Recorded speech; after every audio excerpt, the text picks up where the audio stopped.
I'll finish just by saying this. War is an easy thing to talk about. There are not many people of the generation that remember it. The right honourable gentleman served with distinction in the last war. I never killed anyone, but I wore uniform.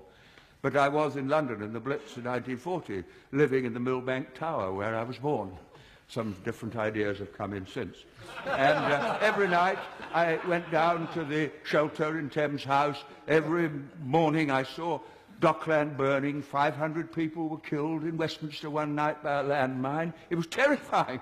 Aren't Arabs terrified? Aren't Iraqis terrified? Don't Arab and Iraqi women weep when their children die? Doesn't bombing strengthen their determination?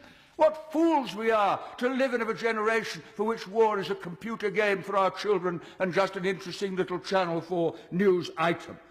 Every member of Parliament tonight who votes for the government motion will be consciously and deliberately accepting the responsibility for the deaths of innocent people if the war begins, as I fear it will. Now, that's for their decision to take.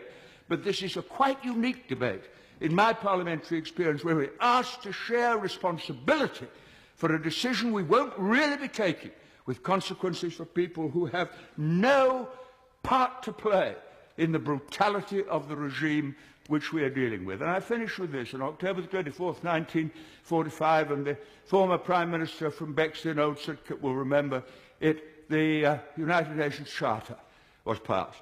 And the words of that charter etched into my mind and move me even as I think of them. We, the people of the United Nations, determined to save future generations, succeeding generations, from the scourge of war, which twice in our lifetime has caused untold suffering to mankind.